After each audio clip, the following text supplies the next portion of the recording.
मैं तो शाजी आपस ਵਿੱਚ ਬੜੀਆਂ ਗੂੜੀਆਂ ਸਹੇਲੀਆਂ ਸਾਂ। ਇੱਕੋ ਹੀ ਸਕੂਲੇ ਜਾਈਦਾ ਸੀ, ਇੱਕ ਥਾਂ ਹੀ ਮਸੀਤੇ ਜਾਈਦਾ ਸੀ, ਖੇਡਣਾ ਆਉਣਾ ਜਾਣਾ ਸਾਰਾ ਇਕੱਠਾ ਹੀ ਹੁੰਦਾ ਸੀ। शाजी ਦੇ ਅੱਬਾ ਜੀ ਡਾਕਟਰ ਸਨ ਤੇ ਇੱਕ ਦਿਨ ਨਾ ਮੈਨੂੰ ਬੁਖਾਰ ਚੜ ਗਿਆ। ਮੇਰੇ ਅੱਬੂ ਕਹਿੰਦੇ ਕਿ ਚੱਲ ਪੁੱਤਰ ਤੈਨੂੰ ਨਾ ਮੈਂ ਡਾਕਟਰ ਕੋਲ ਲੈ ਕੇ ਚੱਲਾਂ ਤੇ ਦਵਾਈ ਵਗੈਰਾ ਲੈ ਕੇ ਆਈਏ। ਅੱਬੂ ਨੇ ਮੈਨੂੰ ਉਂਗਲੀ ਨਾਲ ਲਾ ਲਿਆ ਤੇ ਡਾਕਟਰ ਕੋਲ ਲੈ ਆਏ, ਯਾਨੀ शाजी ਦੇ ਅੱਬੇ ਕੋਲ। ਉਹਨਾਂ ਨੇ ਮੈਨੂੰ ਚੈੱਕ ਚੁੱਕ ਕੀਤਾ ਤੇ ਦਵਾਈ ਦੂਈ ਦਿੱਤੀ ਤੇ ਕਹਿਣ ਲੱਗੇ ਪਰ ਨਾ ਯਾਰ ਇਹਨੂੰ ਟੀਕਾ ਲੱਗੇਗਾ। ਉਹ ਟੀਕੇ ਦੇ ਨਾਂ ਤੋਂ ਮੈਨੂੰ ਪਹਿਲੇ ਬੜਾ ਖੌਫ ਸੀ। ਮੈਂ ਤਾਂ ਟੀਕੇ ਦਾ ਨਾਂ ਸੁਣਿਆ ਤੇ ਮੈਂ ਤੇ ਰੋਣ ਲੱਗ ਪਈ। ਬਹਰਹਾਲ ਉਹਨਾਂ ਨੇ ਮੈਨੂੰ ਟੀਕਾ ਲਾ ਦਿੱਤਾ। ਮੇਰੇ ਨਾ ਦਿਲ 'ਚ ਵੱਟ ਜਿਹਾ ਬਹਿ ਗਿਆ ਵੀ ਇਹਨਾਂ ਨੇ ਮੈਨੂੰ ਟੀਕਾ ਲਾਇਆ ਤੇ ਲਾਇਆ ਕਿਉਂ, ਇਹਦਾ ਬਦਲਾ ਹੁਣ ਮੈਂ ਇਹਨਾਂ ਦੀ ਨਾ ਧੀ ਕੋਲੋਂ ਲੈਣਾ। ਉਹ ਨਾ ਬੜਾ ਮੈਨੂੰ ਨਾ ਬੁਰਾ ਲੱਗਿਆ। ਮੈਂ ਘਰ ਚਲੀ ਗਈ। ਤਬੀਅਤ ਮੇਰੀ ਹੋਈ ਥੋੜ੍ਹੀ ਜਿਹੀ ਬਿਹਤਰ ਤੇ ਘਰ ਤੋਂ ਦੂਰ ਥੋੜ੍ਹਾ ਜਿਹਾ ਨਾ ਇੱਕ ਰੂੜੀ ਸੀ ਜਿੱਥੇ ਲੋਕ ਕੂੜਾ ਸੱਟਣ ਆਉਂਦੇ ਸਨ ਤੇ ਮੈਂ ਉੱਥੇ ਗਈ ਤੇ ਉੱਥੋਂ ਅਕਸਰ ਵੇਖੀ ਦੇ ਪਏ ਹੁੰਦੇ ਸਨ, ਟੀਕੇ ਟੂਕੇ ਪਏ ਹੁੰਦੇ ਸਨ, ਪੁਰਾਣੇ ਟੀਕੇ।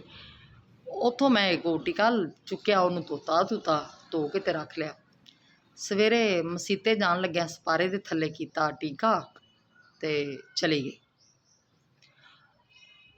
ਤੇ ਫਿਰ ਉਸ ਤੋਂ ਬਾਅਦ ਜਿਹੜੇ ਅਸੀਂ ਸਬਕ ਪੜ੍ਹ ਲਿਆ, ਮੌਲਵੀ ਸਾਹਿਬ ਨੂੰ ਸਬਕ ਸੁਣਾ ਦਿੱਤਾ ਤੇ ਮੈਂ शाजी ਨੂੰ ਆਖਿਆ शाजी ਅੱਜ ਤੇਰੇ ਵਾਸਤੇ ਨਾ ਮੇਰੇ ਕੋਲ ਇੱਕ ਚੀਜ਼ ਹੈ। ਬੜੀ ਖੁਸ਼ ਹੋਈ, ਕਹਿੰਦੀ ਅੱਛਾ ਚੱਲ ਛੇਤੀ ਨਾਲ ਵਿਖਾ। ਮਸੀਤਿਓਂ ਬਾਹਰ ਨਿਕਲਣ ਲੱਗਿਆ ਨਾ ਮੈਂ ਉਹਦੇ ਬਾਜ਼ੂ ਦੇ ਵਿੱਚ ਨਾ ਜਿੱਥੇ ਉਹਦੇ ਮੇਰੇ ਪਿਓ ਨੇ ਮੈਨੂੰ ਲਾਇਆ ਸੀ ਇੰਜੈਕਸ਼ਨ, ਮੈਂ ਉਹਦੇ ਬਾਜ਼ੂ ਵਿੱਚ ਨਾ ਉਹ ਟੀਕਾ ਖਵੋ ਦਿੱਤਾ। ਉਹ ਤਾਂ ਜੀ ਪਿੱਟਣ ਲੱਗ ਪਈ, ਰੋਣ ਲੱਗ ਪਈ।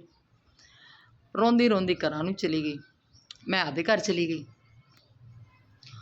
दूसरा दिन होया ना तो उन्हें ना मैं भी भुल गई। मैं भी कोई ना ध्यान दिता एडा। छुट्टी हुई ना तो मैनू कहती बई ना अज मेरी अम्मी ने ना लड्डू बनाए हुए ने तो आप रल के खावांगे, आ जा मेरे नाल। मैं भी चाई मेरे जहन च भी कोई ना वो टीके वाली गल, मैं भी चाई उहदे नाल चली गई।